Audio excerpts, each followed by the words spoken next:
What's up, guys? In this video, we're going to show you how to text Latina women. So we're talking about women that you will meet when you travel throughout Central and South America. But ironically, the advice I'm going to give in this video will also apply to Asian women and Eastern European women and women in a lot of different countries.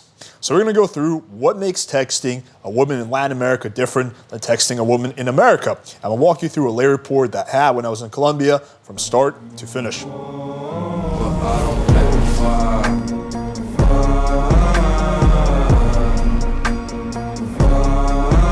Alright, so there are essentially two challenges, i.e. differences that you will face when you're texting with a beautiful, busty Latin woman. And the first one is going to be pretty obvious. It's the language barrier. So most likely women in Central and South America will not speak perfect English, and most guys who travel there don't speak perfect Spanish. This creates a situation where something is very likely to get lost in translation. And that can mean the whole conversation spiraling out of control. Because quite often, you know, the girl is using Google Translate, the guy's using Google Translate, and Google Translate is far, far from perfect. So the solution here is to keep your texting as simple as possible. If you're a fan of this channel, you know that I always advocate keeping your texting simple in general. In Latin America, you want to do this even more so. You want to avoid overly nuanced jokes, extreme sarcasm, or anything that's nuanced or complex. You want to keep your sentence structure and just your message in general as simple as humanly possible. So you're going to see as we go through an interaction of mine just how simplistic everything I say is. Simple is good. There's a lot of beauty in simplicity, and that's what you want to be doing even more so when you're traveling either in Latin America or in Asia or in Eastern Europe.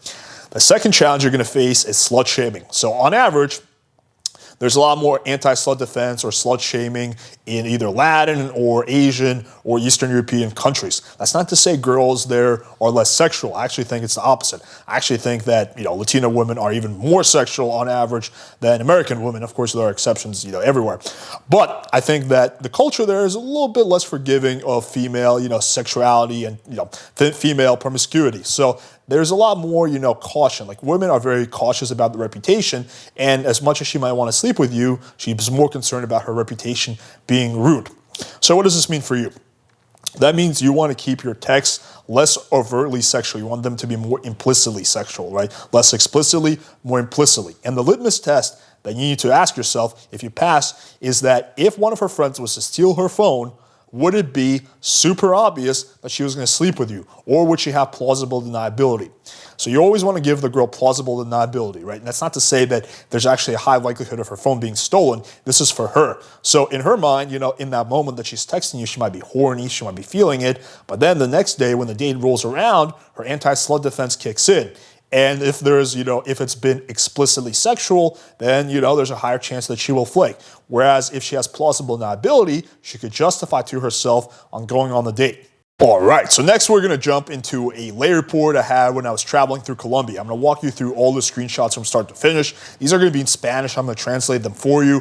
At the time, usually, especially when I initially didn't know Spanish, I would just use Google Translate. It's fairly straightforward. Again, the two themes you're going to see here is one, just how stupidly simple the texting here really is. And that's really the style that works better when there's a language barrier. And two, how I'm more implicitly sexual rather than explicitly sexual. So this is going to make more sense as we go through this. Open her with hola linda, which means just hey gorgeous. She says, hey, what's up? Hola, ¿cómo estás?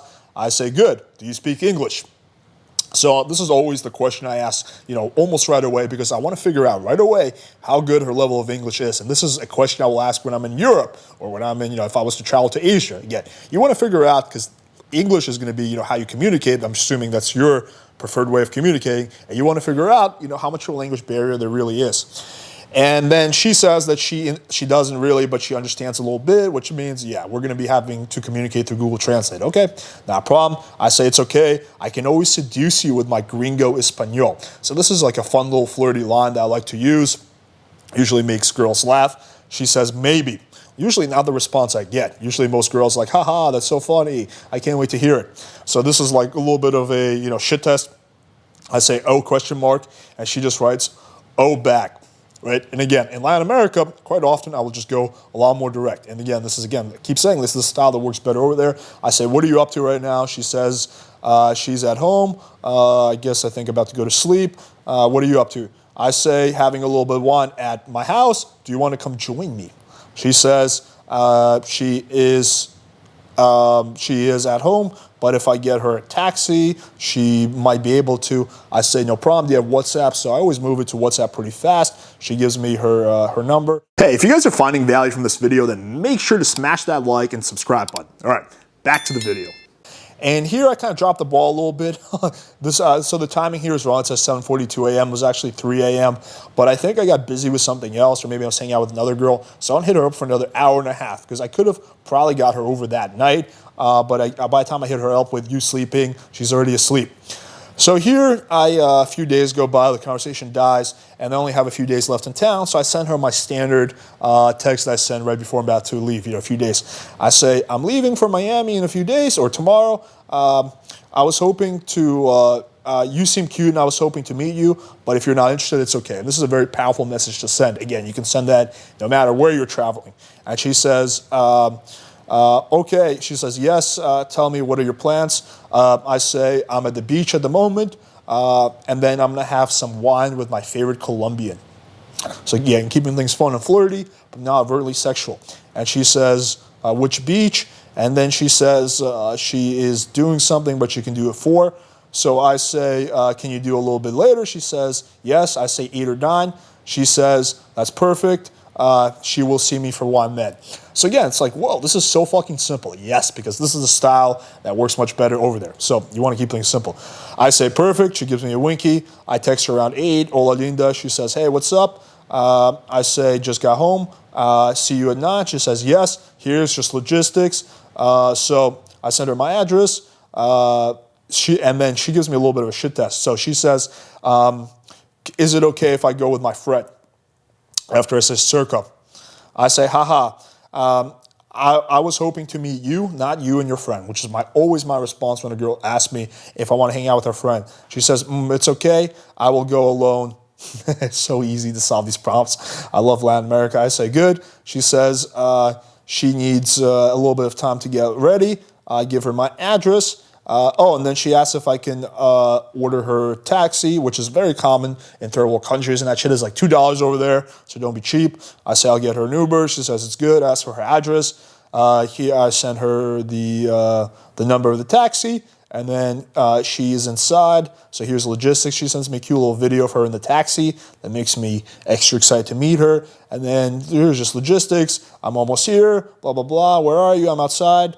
I'm also outside, and then Donde eres? She calls me, and then bam, we meet up. So this was actually very straightforward. She came through, even though the texting was not sexualized at all, she came over and we were hooking up within 20, 30 minutes. And we actually had a really good time together despite the fact that she didn't speak a word of English. Afterwards, I texted her a racy picture that we took when we were together, and I think she enjoyed it very much. So you can see that when it comes to texting Latin women, again, the two themes here are keeping things very simple and also not being, explicitly sexual. Again, these are things that are going to apply for any other country that you travel to, with the exception of Scandinavia and Western Europe. All right, hopefully you guys found this video valuable, and the most important component of being successful with a beautiful, gorgeous Latin woman is actually smashing the subscribe button. Seriously, just hit the subscribe button below. Rhaegar will be pissed if you don't.